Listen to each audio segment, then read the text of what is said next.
Bien, alors merci d'être là en grand nombre. Aujourd'hui, je vais vous parler des pratiques essentielles de la mesure d'impact social, qui sont une initiative de l'approche commune pour la mesure d'impact social, qui est un projet dont je vais vous parler.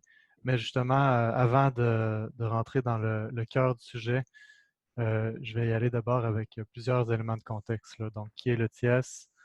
Qu'est-ce qu'on entend comme définition pour la mesure d'impact, à qui ça s'applique, de qui on parle, l'économie sociale, les organisations à vocation sociale, qui est l'approche commune, pour finalement rentrer dans les pratiques essentielles à proprement parler et ensuite pouvoir discuter ensemble puis poser des questions. Donc, je vais commencer brièvement par présenter le TIES parce que je ne sais pas si tous les participants aujourd'hui nous connaissent. TIES, ça veut dire Territoire innovant en économie sociale et solidaire. C'est un organisme qui a été créé environ il y a 7 ans, qui fait de la liaison et du transfert dans les domaines de l'économie sociale, innovation sociale, développement territorial. Donc, c'est un organisme indépendant financé en grande partie par le ministère de l'Économie et de l'Innovation du Québec, dans le cadre d'une politique de soutien à l'innovation sociale. On a pour mission, c'est ça, de créer des ponts, en fait, entre les milieux de la recherche et de l'économie sociale, principalement, autour d'innovation sociale, là, de concepts émergents qui sont d'intérêt pour les organisations qui ont une mission sociale. Et donc, le thème de la mesure d'impact, c'est quelque chose sur lequel on travaille depuis 2016 à travers un projet là, qui a été financé là-dessus. Et c'est ça, avant d'aller, et on a notamment euh, un espace web, là, une espèce de portail d'information disponible sur notre site Internet qui présente les concepts liés à la mesure d'impact social et aussi un peu les enjeux. Avant d'aller plus loin, je vais justement vous définir un petit peu euh, la mesure d'impact. Du moins, en théorie, la définition se fait en référence au modèle logique. Donc, on peut dire que c'est une évaluation qui porte principalement sur les effets. Les effets, il y a des petites subtilités de traduction. Là, en anglais, parfois on parle de outcomes, là, qui seraient comme les effets intermédiaires, puis impact, qui seraient les effets plus à long terme. Mais en français, impact, effet, pour nous, c'est sensiblement la même chose. Donc, vous voyez que cette définition théorique, elle laisse penser que c'est ça, la mesure d'impact, c'est vraiment des changements qui sont attribuables à l'intervention euh, de l'organisation.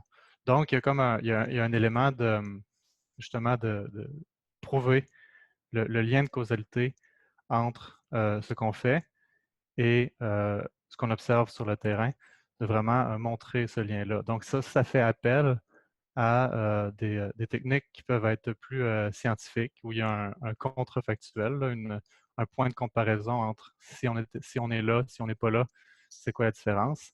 Et ça laisse penser aussi qu'il faudrait déployer des expériences un peu comme des RCT en anglais, les essais randomisés et contrôlés, comme ils font en médecine, en pharmacie, avec un groupe contrôle, puis un groupe qui a vraiment le traitement. Ça, c'est la théorie. Parce que dans la pratique, je vous dirais que ce qu'on observe, c'est qu'il y a vraiment tout un ensemble de pratiques différentes qui sont référées par les acteurs comme de la mesure d'impact. Donc, ça peut être un niveau de formalisation qui est très variable, là. Quand on dit validation ressentie, c'est vraiment sur la base d'anecdotes, de témoignages auprès de nos utilisateurs. Des outils maison, ça peut être un petit euh, Google, un sondage Google ou SurveyMonkey qu'on a fait nous-mêmes. Ça peut être des démarches qui sont basées sur des méthodes reconnues. On peut faire appel à des vraies firmes de recherche, de sondage. On peut utiliser SROI, des choses comme ça. Et enfin, ça peut carrément être une démarche scientifique, comme l'essai randomisé contrôlé avec groupe contrôle dont je parlais, ou aussi l'analyse cycle de vie, là, qui est vraiment des méthodes qui sont plus scientifiques. Par ailleurs, il y a plusieurs raisons de s'intéresser à la mesure d'impact et ça peut servir à poursuivre plusieurs objectifs qui sont différents. J'en parlerai pas aujourd'hui. Il y a de l'information là-dessus sur notre site Internet. Mais c'est ça. Aujourd'hui, on suppose que vous avez déjà décidé que la mesure d'impact, c'était quelque chose qui vous intéressait.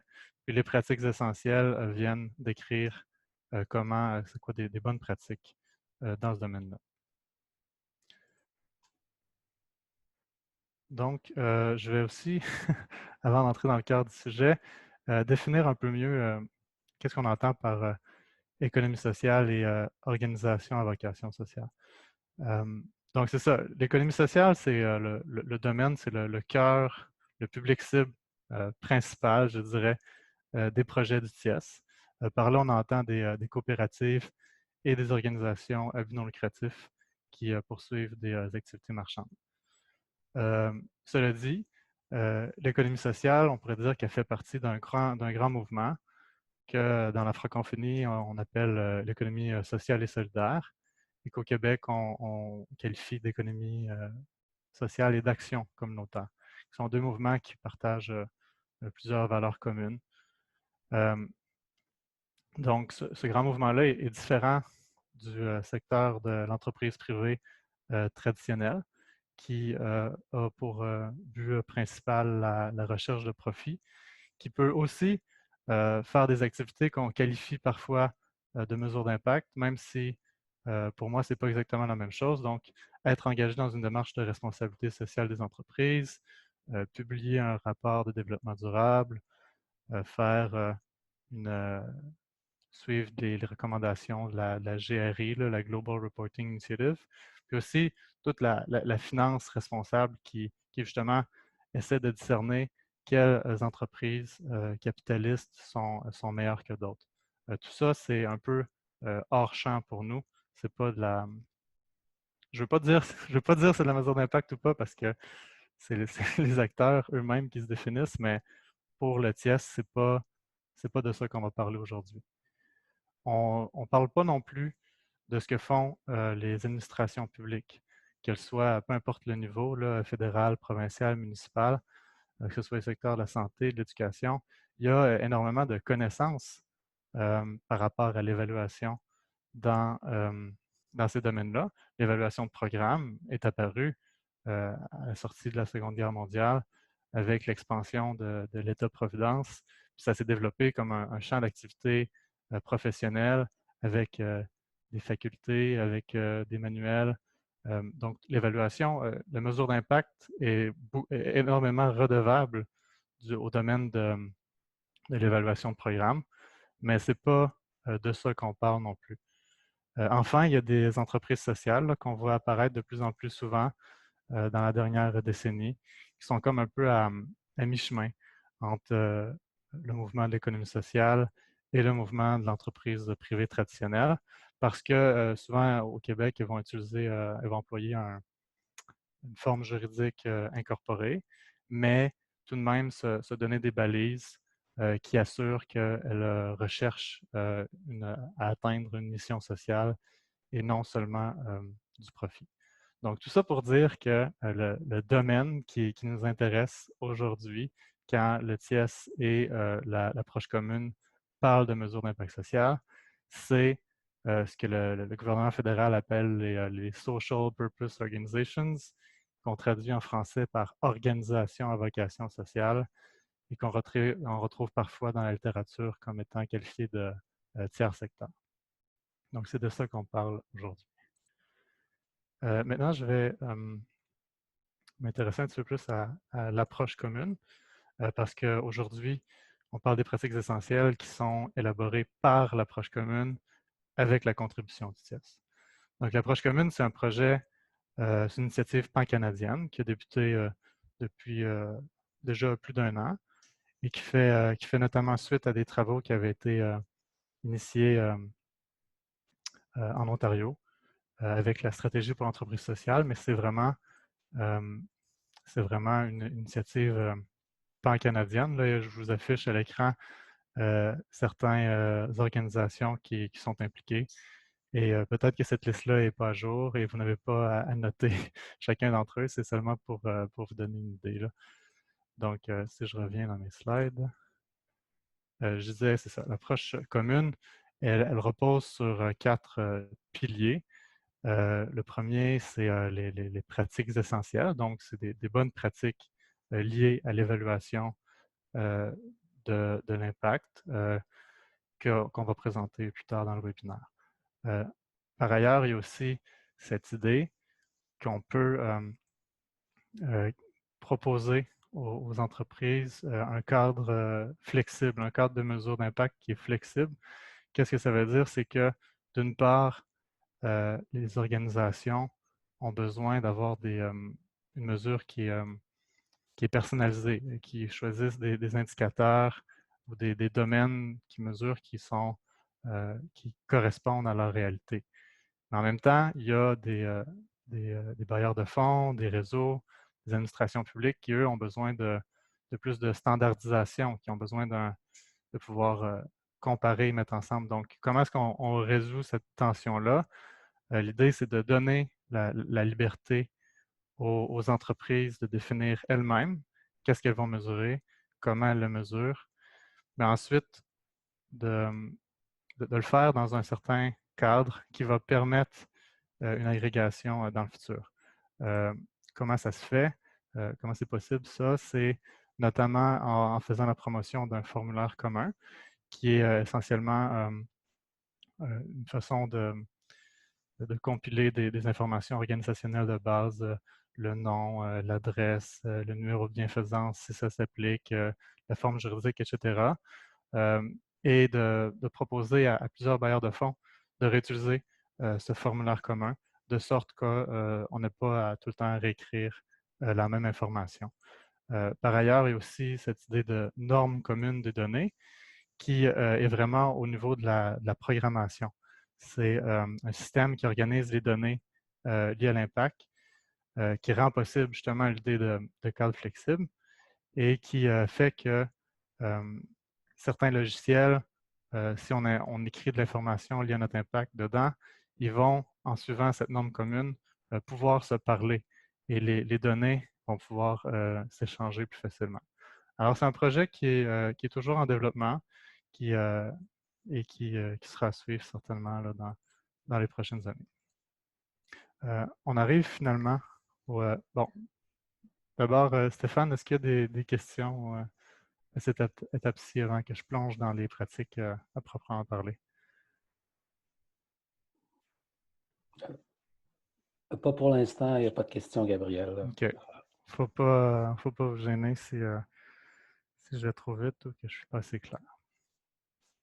OK, bien parlons des pratiques essentielles à proprement parler. Donc, vous les voyez, les 5 pratiques. Planifier votre changement prévu, utiliser des indicateurs adaptés, recueillir des renseignements utiles, évaluer votre impact, communiquer les résultats.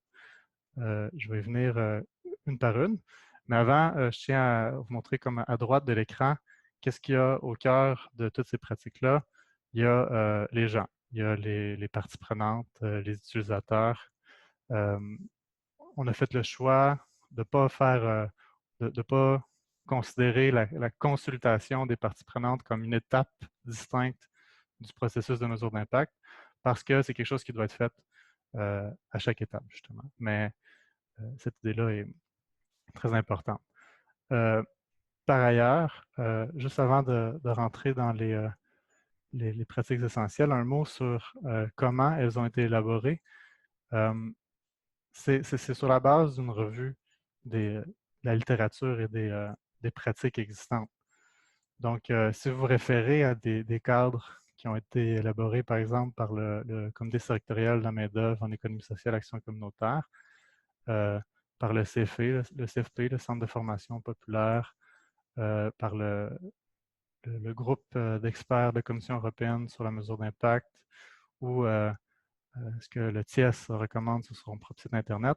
Ça, c'est toutes c'est un peu toujours la même chose qui revient. C'est pour ça on peut parler d'un relatif consensus par rapport aux étapes qui sont à suivre.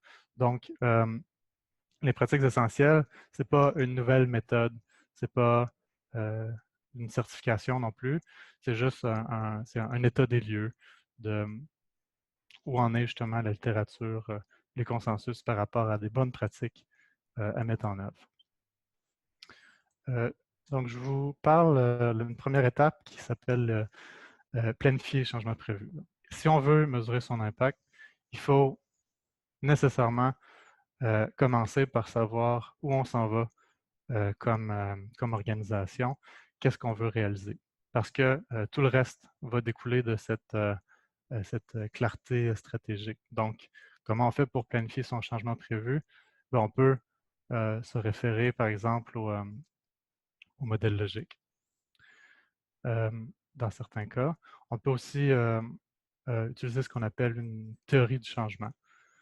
Tout ça, ce sont des exemples de manières d'illustrer euh, l'impact qu'on cherche à atteindre, mais pas juste de l'illustrer dans le but de le communiquer, aussi de créer une clarté à l'interne sur qu'est-ce qu'on poursuit comme organisation à travers nos projets. Une deuxième étape qui découle de la première, c'est d'utiliser des indicateurs qui sont adaptés. Parce qu'une fois que vous avez identifié c'est quoi les résultats, les actions que vous visez, ben, ça devient beaucoup plus clair de choisir quels indicateurs sont adaptés. On ne peut pas commencer la conversation avec ça me prend des indicateurs. Non, la question c'est qu'est-ce que vous voulez faire? Puis après ça, on va trouver des façons de mesurer ce que vous voulez faire. Donc, par exemple, si vous avez un programme de popote roulante, ben là, peut-être que vos objectifs, c'est de combattre la faim, et combattre l'exclusion sociale. C'est une double mission. Fait que des indicateurs adaptés, mais pour en avoir qui portent sur le rendement, sur vos activités quotidiennes. Par exemple, combien de monde vous avez rencontré, puis combien de repas vous avez distribués. Mais il y a aussi des indicateurs qui pourraient porter plus sur des effets à long terme. Donc, qu'est-ce que vous voulez en distribuant des repas et en rencontrant des gens? Ben, c'est que ces personnes-là sentent qu'elles sont socialement incluses, qu'elles ont des contacts sociaux réguliers. Donc ça, c'est quelque chose que vous pourriez mesurer en distribuant des questionnaires, en leur demandant, en les rencontrant.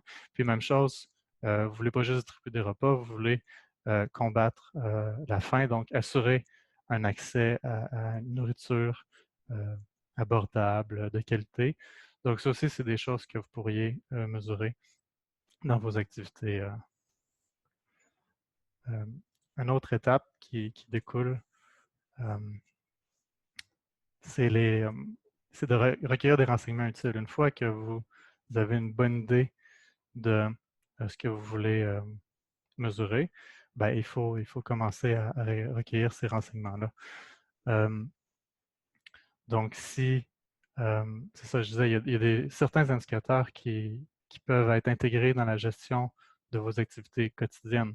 Si vous avez des utilisateurs, des membres, des bénéficiaires que vous rencontrez dans vos activités, ben, c'est important de loguer, là, de garder la mémoire, qui a été rencontré combien de fois, etc. Puis par exemple, lorsque vous voulez vous intéresser davantage aux effets qui ont été obtenus, ben là, peut-être que vous allez déployer des sondages ou des entrevues. Et ça, vous n'allez pas le faire à tous les jours, mais vous pourriez le faire de manière régulière. Vous pourriez vous dire, nous, à chaque fois, à chaque année, au mois de décembre, on envoie un mot à nos membres, puis on en profite pour leur demander quelques questions qui sont en lien avec nos objectifs. Et bien entendu, quand on recueille des données, il faut s'assurer de respecter certaines normes par rapport à la confidentialité des, des personnes avec qui on interagit. Euh, Ensuite, l'étape suivante, on dit que c'est évaluer le rendement et l'impact. Donc pour ça, lorsqu'on commence à recueillir des données, il faut s'assurer que ça soit colligé d'une manière qui est cohérente. Si vous faites des sondages avec un Google Form, puis qu'après ça, vos données traînent, vous ne savez pas où, ben, vous allez avoir du mal à suivre l'évolution à travers le temps. Donc, il faut se donner une certaine structure. Il faut penser que justement des mesures qui sont faites de manière périodique vont être probablement beaucoup plus informatives parce qu'elles vous donnent un portrait de l'évolution. Puis à partir de ça, vous allez commencer à avoir une compréhension de où vous en allez et vous allez pouvoir orienter vos activités en fonction de ça. Par ailleurs, je peux pas.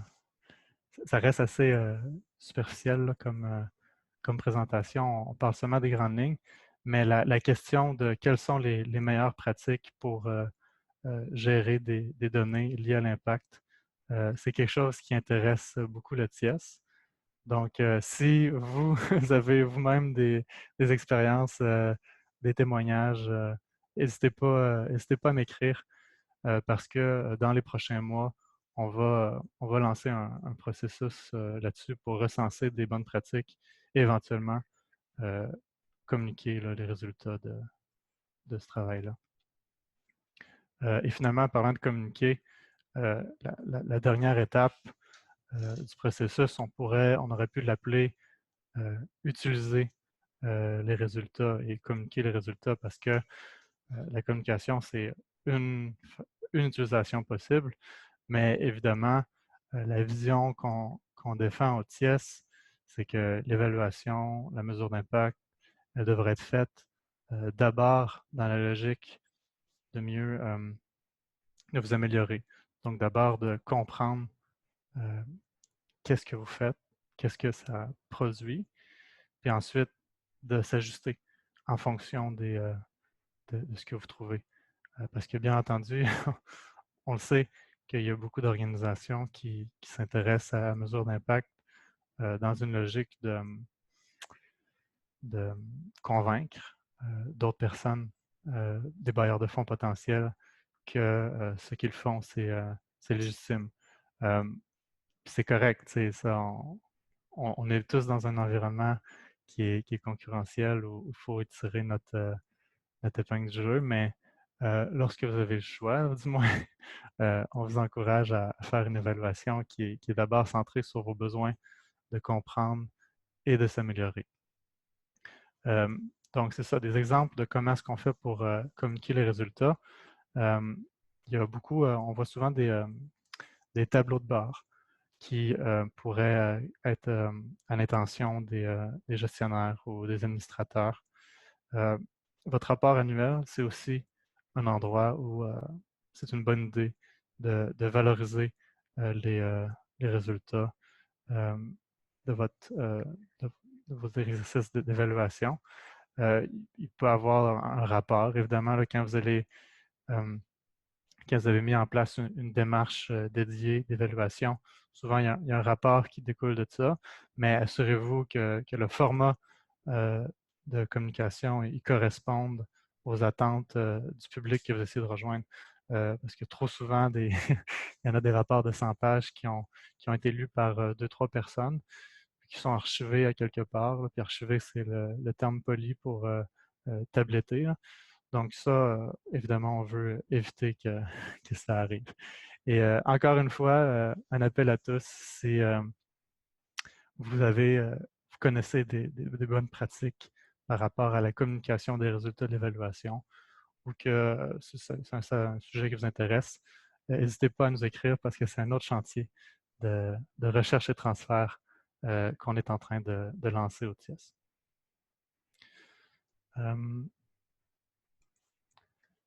Donc, j'ai déjà terminé, disons, le survol des pratiques essentielles. C'est un survol parce que le document complet, vous devriez l'avoir reçu euh, sous format PDF, là, une hyperlien qui mène au PDF. Puis, euh, c'est ça, je n'allais pas lire le document avec vous. Là. Je pense que c'est plus intéressant tout de suite s'orienter vers une période de discussion et de questions. Juste quelques éléments pour la suite des choses. Si vous trouvez que ce que je viens d'écrire, c'est pas particulièrement nouveau, ben c'est tant mieux. C'est tant mieux. Ça correspond à votre pratique. Euh, c'est ça, c'est l'objectif. C'est supposé être d'écrire. Il y a comme ça pourrait être une question de discussion là, dans les prochaines minutes. Est-ce que les pratiques essentielles décrivent une norme minimale liée à la mesure d'impact? Est-ce que c'est quelque chose que tout le monde devrait faire? Ou bien est-ce que c'est des bonnes pratiques auxquelles on devrait aspirer? Euh, Nous, quand on a élaboré ces normes-là, c'était en pensant que ce seraient des normes minimales, mais on est quand même conscient qu'il y a certains, il y en a pour qui c'est déjà beaucoup.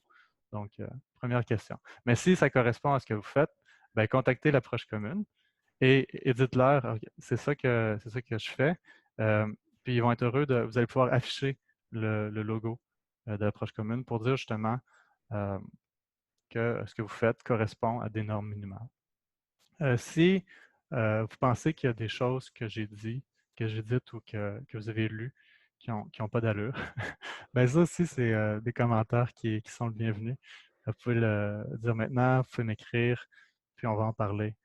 Euh, Puis finalement, ben, j'espère qu'il n'y avait pas trop de gens qui sont venus ici euh, en, en ayant en tête, oui, mais mon organisation à moi, comment je mesure son impact? C'est évidemment la question que plusieurs vont se poser, mais disons que ça prend pour ça, pour répondre à ça, ça prend un accompagnement qui est beaucoup plus personnalisé.